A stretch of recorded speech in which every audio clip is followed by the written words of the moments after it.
Les parulines, ça fait partie des joies de l'ornithologie en Amérique du Nord. Et quand on en voit quelques dizaines dans une sortie, en général, on est comblé. Mais dans certaines conditions qui sont très rares, c'est possible d'en voir des milliers, même des dizaines de milliers en une seule journée. Bienvenue à C'est quoi cet oiseau?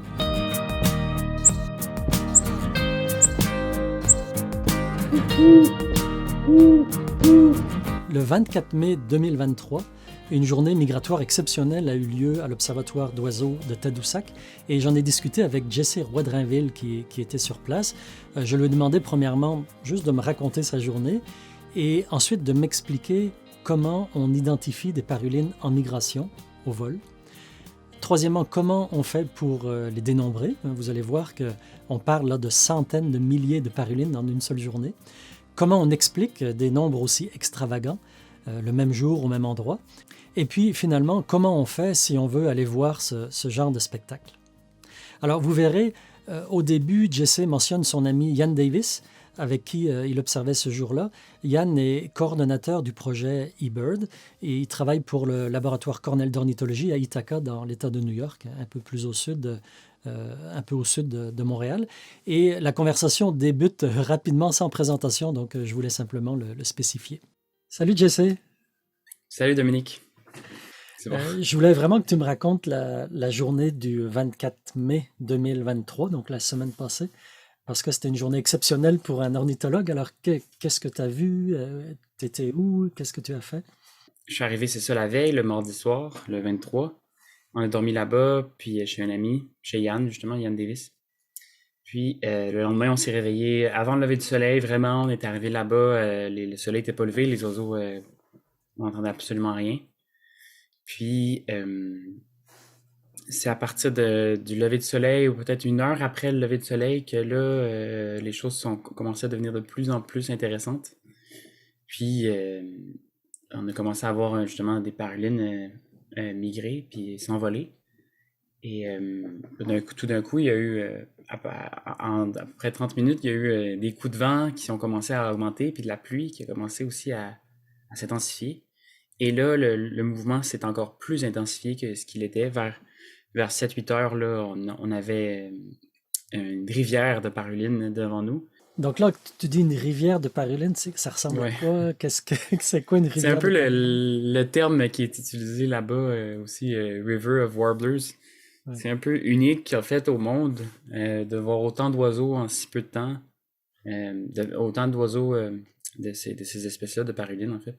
C'est drôle parce que ces oiseaux-là, ils sont tellement pressés, puis des fois il y a des coups de vent, ils peuvent te foncer dessus en fait, puis ils vont te passer entre les jambes, entre les gens. Si tu mets des fois il y avait quelqu'un qui mettait une branche dans sa main comme ça.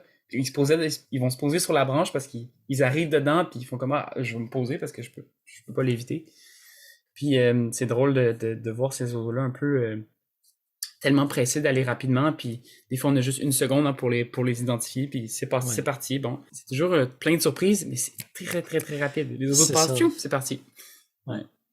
Puis ce qui est dans les vidéos, ce que je trouve vraiment surprenant, c'est que quand on pense à des oiseaux migrateurs, on pense à des oiseaux hauts dans le ciel. Mais là, il y en a Ouais, plein qui s'arrêtent, qui se posent, comme tu disais, qui passent entre les ouais, jambes. ouais. C'est Quand il y avait les gros vents qui allaient jusqu'à 40 km/h là, du nord-ouest, les oiseaux volaient à peu près en dessous de la hauteur des genoux.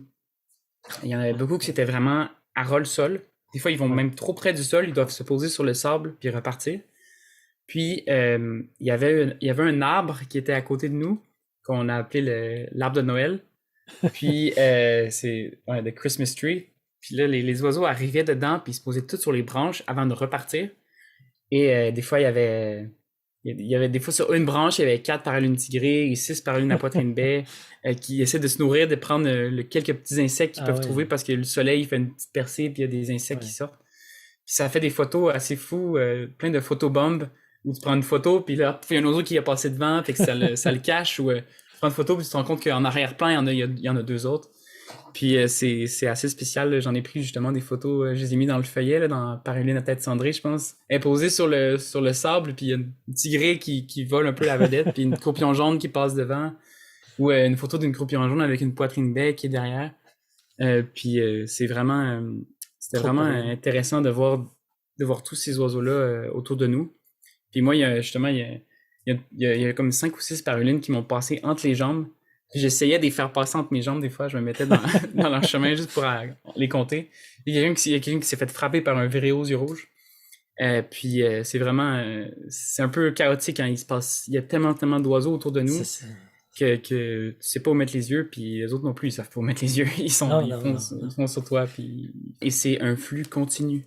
C'est pas, il y a beaucoup d'oiseaux migrateurs justement diurnes qu'on va voir comme les jaseurs d'Amérique, les gros becs errants, les hirondelles et tout. Il y a beaucoup de ces migrateurs-là qui migrent le jour et ils vont faire des groupes. Ils vont vraiment Ouais. se mettre ensemble, puis migrer ensemble dans un groupe compact des fois, ou plus ou moins compact, un peu comme le font les étourneaux avec leur vol et tout. Hmm. Puis ces parulines-là, par contre, ils sont pas habitués à migrer le jour. C'est vraiment pas leur truc. Ils vont migrer la nuit, ces oiseaux-là. Puis, fait qu'ils sont pas tellement adaptés à migrer en groupe compact comme les autres. Puis ce qu'on va avoir en fait, quand on va avoir des migrations de jour de parulines, c'est un débit constant à peu près de parulines qui passent devant toi et c'est une à une. C'est vraiment, Ouais. c'est pas des groupes de 20 qui arrivent, c'est vraiment une à une. Elles vont Ils passer sont, devant puis avec un certain débit. Ouais. C'est pour ça qu'on ils dit sont une pas coordonnés, rivière. là. Exact, elles sont pas coordonnées ensemble. Elles peuvent l'être un peu, ils vont s'associer entre espèces notamment, puis on sait que quand il y a moins de parulines, là, ils vont plus avoir tendance à se regrouper un peu puis à passer en vagues. Mais, c'est un peu tous des termes Ouais, ouais. d'eau, du débit, une rivière, puis des vagues, puis c'est un peu la caractéristique qu'on donne à ces mouvements-là, ouais. Puis c'est ça, la migration a continué jusqu'à 3 4 heures de l'après-midi. Puis on essayera tout à l'heure peut-être de comprendre là, pourquoi on observe ça, mais Ouais. euh, c'est quand même des petits points, là, c'est des petits oiseaux, les parulines. Mhm. Puis donc comment vous les reconnaissez?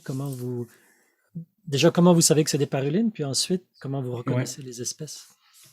Ce qui était pratique cette journée-là, c'est que le vent, en fait, était assez fort pour que les oiseaux s'empêchent d'aller trop haut. Quand le vent va être assez fort, il va monter à 30 40 km/h. Les oiseaux vont comme être obligés de voler un peu plus bas, parce que sinon OK. ils seraient comme peut-être emportés plus loin au large, puisqu'on est comme au bord du littoral.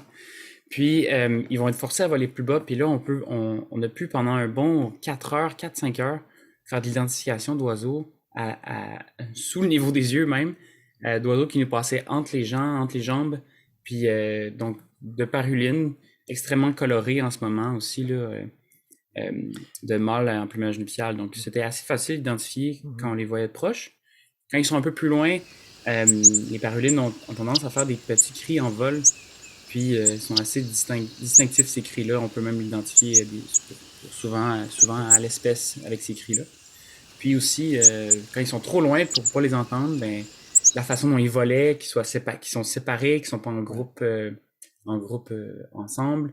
Puis aussi, ils font pas la plupart des oiseaux qu'on va voir migrer de jour, tendance souvent à faire des bonds comme ça. Ouais.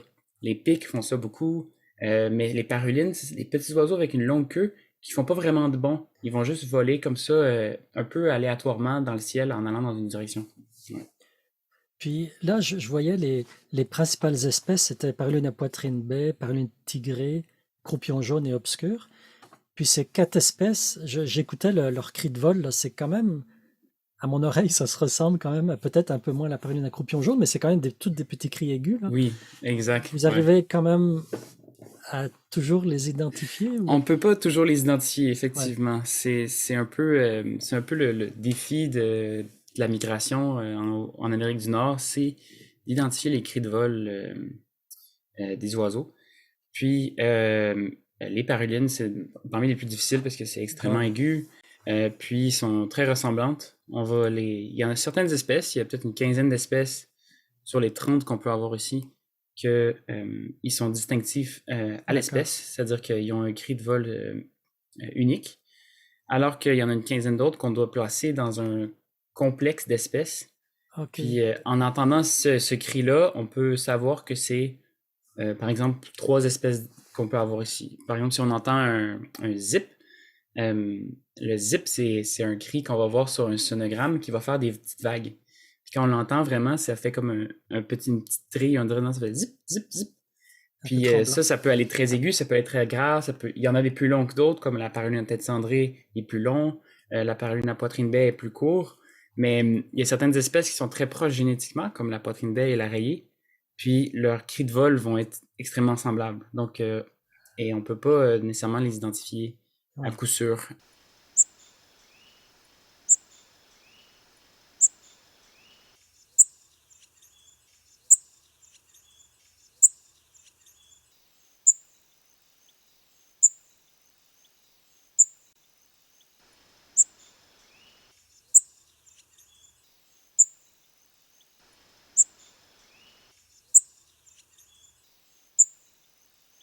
Euh, Paruline à poitrine baie, paruline tigrée et obscure, ces trois-là, tu peux les distinguer une par rapport à l'autre? La tigrée, elle a un cri de vol unique qui permet Ok. de la différencier des autres assez facilement. Un cri très fin, très aigu. Puis la obscure, par contre, on peut pas la distinguer facilement, là. Elle va être très semblable à la joue grise et la verdâtre, et D'accord. aussi la gorge noire. Donc on va avoir comme ces quatre-là très difficiles à identifier au cri de vol. Mais quand on l'entend souvent, la obscure, il y en a plusieurs qui sont ensemble des fois. Puis elle va répéter son cri rapidement. Puis en l'ayant aux jumelles directement, on voit c'est une paruline assez courte avec une courte queue. Puis, si on arrive à voir qu'elle est verte sur le dessus et blanche en dessous, ben on arrive à savoir que c'est une obscure à ce moment-là. Là, je regarde les chiffres, Oui. les estimations. La plus abondante, paruline à poitrine baie, 85 300 d'estimation. Ensuite, paruline tigrée, 56 900. Paruline à croupion jaune, 51 700. Et puis paruline obscure, 46 500. Donc là, tout le monde doit se demander, mais comment vous comptez? C'est quoi la, Ouais. c'est quoi la technique, là? Vous les comptez pas une par une pendant toute la journée? Ça se fait comment? Ça se fait en comptant un taux, un débit par minute de paruline qui vont passer autour de nous. Donc, premièrement, on va prendre l'heure, on va partir le minuteur pour une minute, et là, on va se prendre une partie du ciel, puis on va compter tous les oiseaux qui passent dans notre jumelle ou devant nos yeux une certaine ligne Ouais. dans le ciel. Donc, on commence le chronomètre. Et là, moi, j'ai décidé de prendre, par exemple, tout ce qui passait sous le niveau de la mer et vers le sud. Et Yann a décidé de prendre ce qui passait, par exemple, tout au-dessus du niveau de la mer en regardant vers le sud. Donc là, on fait une minute. Bon. Et après ça, on faisait une autre minute pour avoir le nord. Pour vraiment avoir, parce qu'il Ah, passait je partout. comprends. D'accord, On faisait des 2 minutes, mais d'accord. vu qu'on séparait le ciel en deux, on les comptabilisait comme une minute parce qu'on peut pas regarder partout. En fait. C'est ça. D'accord. Donc, soit en bas de la ligne des yeux, mettons au Ouais, sud, en haut de la ligne des yeux au sud, ou en bas de la ligne des yeux au nord, haut de la ligne des yeux au nord. exact. Et on additionne ça, et là, on va faire un autre compte 10 minutes plus tard. Ouais. Donc, on va attendre 10 minutes avant de refaire un autre compte de 1 minute. Mais pendant ces 10 minutes-là qui ont passé, on va extrapoler, on va dire le débit il devrait être semblable minute par minute. Ouais. Donc, on suppose que dans la minute les minutes, dans les 10 minutes, il est passé, par exemple, 700 parulines à la minute. Si on avait compté 700 dans la première minute, il en est passé 700. C'est vraiment des extrapolations. Ouais. Mais ce qui était fou de voir, c'est que un 10 minutes, c'est quand même assez court. Hein? Puis le débit restait quand même assez constant. Il augmentait pas beaucoup, il diminuait pas beaucoup à 10 minutes après 10 minutes. Puis ce qui nous permettait d'avoir comme une certitude que Mhm. cette méthode-là est efficace. C'était génial de pouvoir faire ce décompte-là, puis d'avoir toujours un 9 minutes de pause où tu fais pas de décompte, mais tu fais que identifier les oiseaux. C'est ça. Donc là, pendant ces 9 minutes-là, tu identifies tout, tu t'écoutes. Tu n'es pas en train avec tes jumelles en train de compter avec un cliqueur ou d'essayer d'estimer des nombres d'oiseaux qui passent. Donc, on avait un 9 minutes de juste C'est ça, 1 minute de travail. 1 minute de travail, 9 minutes de plaisir. 9 minutes de plaisir, exactement. Puis ça nous a permis, dans le fond, dans ces 9 minutes-là, d'avoir une bonne idée des proportions d'espèces qu'il y avait Ouais. dans les groupes d'oiseaux. Ah oui, puis je regardais les chiffres là, effectivement, quand on voit la variation du flux, si on veut, Oui, c'est pas une ligne qui va dans tous les sens, c'est vraiment une belle oui, vague. Donc exact, ça montre que exactement. la durée, enfin plutôt l'intervalle d'échantillonnage est correct par rapport à la Oui, variation dans le débit. Ouais, c'est très logique, c'est juste qu'on l'applique pas souvent à un flux d'oiseaux. exact. Oui, c'est ça. Mais, Ouais, mais on peut sinon, c'est... l'appliquer à un flux de voitures, par exemple, ou à un flux Oui, exactement. Oui, de gens exactement. dans un magasin, mais Ouais. c'est ça, c'est une méthode un peu, qui est controversée, en fait, Ah oui. parce que ces oiseaux-là n'ont pas été identifiés, en fait. C'est La ça. grande majorité de ces oiseaux-là n'ont pas été identifiés comme, par exemple, les 80 quelques mille que Paruline à poitrine B n'ont pas été identifiés comme Paruline à poitrine B. Ouais. Puis ça se veut être un peu contre la politique de eBird Ouais. de, de mettre un oiseau que tu n'as pas identifié. Ben, c'est ça, c'est qu'on est à la limite entre disons, la science participative à laquelle tout le Exact. monde peut normalement contribuer en voyant des oiseaux, et puis la recherche scientifique où là, on a toutes sortes Exact. d'autres méthodes. Et là, Mhm. on inclut un petit peu des méthodes de recherche scientifique dans Ouais. un système de science participative. Mais moi, je trouve que c'est super. Puis c'est pour ça que je suis vraiment heureux qu'on ait pu parler rapidement, puis que je puisse montrer ce feuillet-là aux personnes Oui. qui écoutent cette chaîne-là, parce que c'est tellement spectaculaire, puis ça force à réfléchir aussi.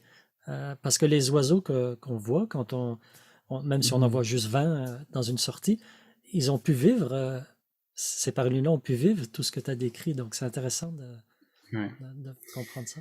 C'est bien de voir les vidéos aussi, puis les photos là, du feuillet sont vraiment démonstratives de ce qui s'est Oui. passé là. Ouais. Ouais, vraiment. Oh oui, c'est très spectaculaire. Donc là, on arrive un peu à essayer de comprendre ça. Donc normalement, enfin, pas normalement, mais elles migrent la nuit, les parulines. Oui, Printemps, donc elles vont plutôt du sud vers le nord. oui, Par contre, là, vous étiez pendant le jour et elles allaient plutôt vers le sud, ou disons sud-ouest, le long de la oui, côte. exactement. Donc c'est ce qu'on appelle une migration inverse ou une correction migratoire. Oui, oui. Alors c'est quoi le mécanisme? Pourquoi elles faisaient ça? Pourquoi il y avait ce Il y phénomène? a, c'est un peu, de voir ça, c'est un peu contre-intuitif, hein. Puis Ouais, là, on se pose beaucoup la question, puis c'est des hypothèses, en fait, qui sont soulevées. ouais, Il y en aurait deux, puis ce serait sûrement un amalgame des deux hypothèses qui amènerait à expliquer ça. Ben, les conditions qui permettent d'avoir ce phénomène-là sont assez prévisibles. On les a vues 5-6 jours d'avance. On voyait cet amalgame de conditions météo qui était très favorable à ce mouvement-là. En fait, c'est un des vents sud-ouest durant la nuit. Des vents qui vont, c'est ça, venir du sud-ouest durant la nuit, qui vont être favorables à la migration des oiseaux au printemps. Et un front froid qui frappe le matin, qui vient du nord-ouest la plupart du temps, ou du nord, puis qui amène des vents froids, de la pluie. Et ça va être vraiment les bons ingrédients pour faire mm, une correction migratoire. En plus d'être entre le 20 et le 30 mai. Donc cette nuit-là, il y a eu des vents de jusqu'à 70 km/h du sud-ouest. Et on observait même sur les radars qu'il y avait de la migration des oiseaux. Donc ouais. c'était une densité d'oiseaux dans le ciel durant la nuit qui était très élevée. Puis le matin, le front froid frappait vers 4 heures du matin, 5 heures du matin, ce qui a pu créer ce phénomène-là. Bon, les deux hypothèses qui nous amènent à comprendre, à expliquer pourquoi ça se produit. Ben, la première hypothèse, c'est que les oiseaux ont été trop loin dans leur migration nocturne. On dit overshoot. Ils Ouais. sont allés vraiment plus loin que ce qu'ils avaient espéré, plus loin sûrement vers le nord-est, parce que le vent venait du sud-ouest. Donc, ils arrivent le matin, puis ils sont dit, merde, j'ai été trop loin vers l'est, j'ai été trop loin vers le nord. Je dois revenir sur mes pas pour mieux me rediriger. Peut-être qu'en fait, peut-être que, par exemple, une des paralines de la poitrine B, peut-être qu'elle voulait nicher près du lac Saint-Jean. Elle est née là-bas il y a 3 ans, puis elle va renicher là chaque année. Peut-être que c'est d'être rendu en haut des Escoumins de Bécomo le matin. Mais la merde, je dois revenir en C'est fait, je ça. dois reprendre un peu ma trajectoire pour après ça mieux me rediriger vers le nord, vers le lac Saint-Jean par exemple. Puis être à des milieux que je connais, ma route habituelle que je suis habitué de voir avec les mêmes arbres, les mêmes reliefs. Puis là, à faire comme, OK, je peux me situer, je peux être capable de retrouver mon chemin. Donc ça, c'est une des hypothèses. L'autre hypothèse, c'est que le front froid, en fait, crée comme un stress chez les oiseaux de ne pas être capable de se nourrir efficacement, de ne pas trouver des insectes et de ne pas avoir les conditions justement de ressources pour rester à cet endroit-là. Donc c'est peut-être que cette paruline-là nichait à Tadoussac, les parulines à poitrine baie sont très abondantes là, dans la région de Tadoussac, de Forestville, les Escoumins et tout. Pourquoi est-ce qu'elle arrive puis qu'elle repart tout de suite? Mais c'est parce qu'il faisait 4 degrés ce matin-là. C'est ça. Là. Il y a sûrement de ces oiseaux-là qui sont arrivés au-dessus des Monts-Valin, au-dessus des Escoumins, ou même en Charlevoix, qui sont arrivés sur le top des montagnes, puis ont fait merde, il y a encore de la neige. Il y a des endroits où il y a des bourgeons, les bourgeons sont pas éclos. Il y a aucun insecte parce qu'il fait 3 degrés, parce qu'il y a un front froid qui passe. Je dois descendre au sud, je dois retourner dans la région de Québec, Montréal, un endroit où il y a les ressources pour moi pour accumuler de la nourriture parce que ma migration n'est pas terminée. Puis je vais remonter plus tard. Et je vais remonter plus tard. Donc c'est un peu critique pour eux en fait de devoir redescendre à cause c'est leur survie qui en dépend. Ils ont le froid qui est apporté par le front froid puis le fait qu'il soit peut-être un peu trop tôt en saison leur amène à revenir sur leurs pas. Puis là, ce que ça fait en sorte, c'est que le vent nord-ouest est parfait pour accumuler les oiseaux sur le littoral de la côte nord. Ces oiseaux-là vont pas passer au-dessus de l'eau le jour. C'est trop dangereux pour eux. C'est trop. Ils pourraient pas se poser pour se reposer. Ils pourraient pas se nourrir. Donc, le vent nord-ouest pousse les oiseaux sur la rive nord de la côte nord. Et là, ils ont que le choix, en fait, de longer le littoral pour se diriger dans l'endroit où ils doivent corriger leur migration, c'est-à-dire vers l'ouest. Et là, ils vont se diriger alors vers le sud-ouest, devant nous, au Dune de Tadoussac. Puis, donc, c'est ça un peu les hypothèses qui nous amènent à... Ouais, les deux, peut-être même 3 hypothèses qui nous amènent à penser que c'est ça qui va faire ce phénomène-là, ouais. Est-ce qu'on sait si pendant la nuit, les parulines, elles traversent l'estuaire du Saint-Laurent ou elles vont plutôt monter? Oui, donc elles auraient pu arriver directement du sud et puis après longer la côte. Exactement. C'est vraiment, en fait, ils évitent seulement l'eau durant la journée, à cause notamment des prédateurs puis de l'alimentation, mais ils peuvent migrer au-dessus des plans d'eau durant la nuit avec une facilité sans conteste. C'est vraiment, ils sont très adaptés aux migrations de longue distance durant la nuit. Puis traverser le golfe du Mexique, pour eux, c'est vraiment, c'est rien en fait, parce qu'ils ont accumulé de l'énergie puis du gras pour faire des migrations qui peuvent durer 24 heures, 48 heures, sans arrêt pour voler. Donc si les conditions sont bonnes, ils peuvent migrer à 3000 mètres d'altitude, puis ils vont tracer, puis ils vont s'en foutre qu'il y ait de l'eau en dessous. Donc si on a les mêmes conditions l'année prochaine, tu vas retourner à Tadoussac? Oui, puis dans le fond... cette journée-là, on l'avait prédit un peu d'avance, 4-5 jours d'avance, mais 2 jours d'avance, là, dans cette date-là, c'est important de surveiller un peu les réseaux sociaux, peut-être Twitter. Yann Davis, il est sur Twitter, puis il avait annoncé cette journée-là qui s'en venait. Moi, je l'avais annoncé sur Discord, qui est comme un réseau social de mentions d'oiseaux rares ou de discussions sur les oiseaux. Sur Discord et j'avais annoncé ça sur le groupe discussion provincial du Discord, puis j'avais dit hey, dans 2 jours il va se passer un truc là, sur la Côte-Nord. Pareil, Laetitia avait fait une annonce sur le groupe discussion Côte-Nord, dire si vous pouvez sortir cette journée-là, allez voir à Pointe-des-Monts, allez voir à Sept-Îles, allez voir à Baie-Comeau, voir s'il n'y a pas des mouvements d'oiseaux, puis ça a été le cas hein, de Sept-Îles jusqu'à Québec, il y a eu des mouvements de parulines d'observer sur tout le long de la côte. Donc, c'était vraiment cool de pouvoir le prévoir, de pouvoir avertir les gens, puis que tout le monde puisse sortir puis puisse observer ce phénomène-là.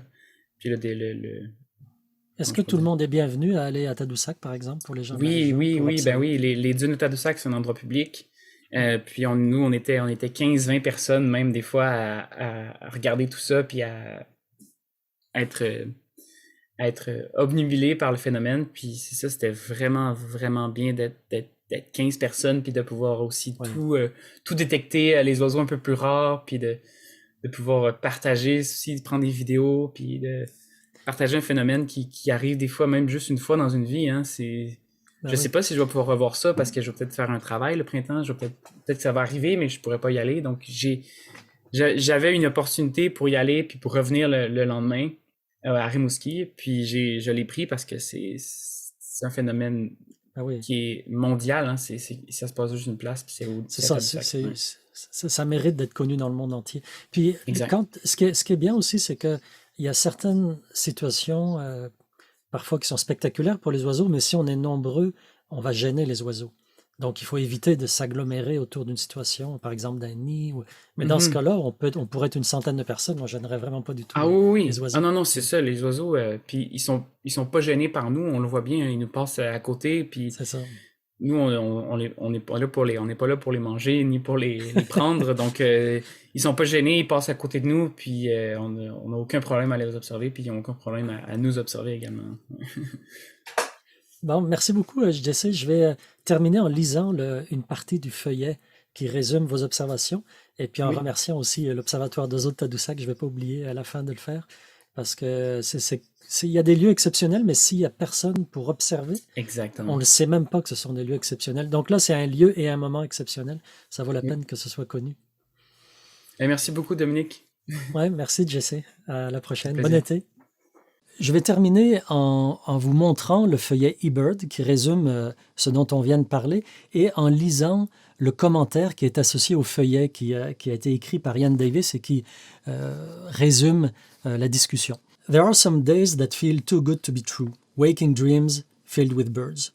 Today was one of those days. Je vais plutôt vous le traduire en français, je vais vous le lire en français. Il y a certains jours qui semblent trop beaux pour être vrais, des rêves éveillés rempli d'oiseaux. Aujourd'hui était l'un de ces jours. Une rivière de près d'250 000 de parulines. 12 heures. Une douzaine d'entre nous ont pu être témoins de ce spectacle incroyable, aujourd'hui à Tadoussac, au Québec. Un spectacle qui ne s'est produit à cette échelle qu'une fois auparavant, au même endroit, le 28 mai 2018. La journée a commencé avec des espoirs prudemment élevés, car les habitués de Tadoussac avaient surveillé ce jour depuis le week-end. Des vents du sud-ouest pendant la nuit, donc des vents favorables à l'immigration, combinés à un important front froid arrivant au lever du jour, apportant pluie, vent fort du nord-ouest et température plus froide. Mais malgré l'espoir, on ne sait jamais ce qui va se passer avant d'être sur place. Les 2 premières heures de la journée ont été marquées par de la bruine et des vents forts, et il n'y avait pas beaucoup d'oiseaux avant environ 6h45, lorsque la pluie est devenue plus légère et intermittente. Le flot de parulines a commencé à s'étendre dans le ciel, augmentant jusqu'à 100 oiseaux par minute, puis 500 oiseaux par minute à 7h30. La rivière de parulines de Tadoussac avait commencé. Ce vol s'est poursuivi à un rythme de 300 à 500 oiseaux par minute jusqu'à environ 9h20, moment où la pluie a considérablement diminué et les vannes se sont ouvertes jusqu'à 1345 parulines par minute, déferlant en un torrent d'appels, de vols et d'oiseaux chanteurs resplendissants. Ça peut être poétique, hein, eBird? Les oiseaux étaient partout, en dessous du niveau des yeux, volant entre les personnes, se faufilant à travers les buissons, se posant sur le sable, et une paruline tigrée a même essayé de se poser sur mon bras. Un viréo aux yeux rouges a foncé sur quelqu'un. C'était la folie. Pendant les 4 heures suivantes, des dizaines de milliers de parulines ont filé à toute allure, parfois à quelques centimètres du sol. Pendant un certain temps, le rythme de parulines était de 80 000 par heure, similaire à certains moments de la journée record du 28 mai 2018. L'espèce de paruline la plus commune était la paruline à poitrine B, on l'a vu avant, avec environ un oiseau sur 3 appartenant à cette espèce, suivi par un nombre important de parulines tigrées, de parulines à croupion jaune et de parulines obscures, environ 1 sur 5 pour ces 3 dernières espèces. À un moment donné, une branche isolée d'un arbre avait 9 parulines tigrées et 6 parulines à poitrine B. Ce n'était pas inhabituel aujourd'hui. Ça, c'est ce que Jesse racontait aussi avec l'arbre de Noël. Comme toujours, ces événements massifs nécessitent de concilier le besoin de documenter ce qui se passe avec le désir de simplement se délecter du plus grand spectacle aviaire dont je suis conscient. Nous avons fait de notre mieux, et ça c'est Ian Davis qui le dit, qui voyage dans le monde entier. Nous avons fait de notre mieux, sachant que toute méthode est imparfaite et que tout ce que nous pouvons faire, c'est essayer. Le nombre total estimé de parulines, arrondi au demi-millier, est de 258 500, ce qui semble être le deuxième plus grand nombre total de parulines jamais enregistré en une seule journée, où que ce soit sur la planète. Et le commentaire se termine. Un immense merci à l'Observatoire d'oiseaux de Tadoussac pour leur surveillance des oiseaux de cette région depuis des décennies et pour partager l'émerveillement de cet endroit avec la communauté ornithologique mondiale. Bon, j'espère que cette vidéo aura aussi participé un petit peu à ce partage. Alors, je vous souhaite de voir également beaucoup de parulines, peut-être moins que des centaines de milliers. Je vais arrêter là. Abonnez-vous, activez les notifications si vous voulez être averti des prochaines vidéos que je vais publier sur la chaîne. Et en attendant, je vous souhaite des belles observations.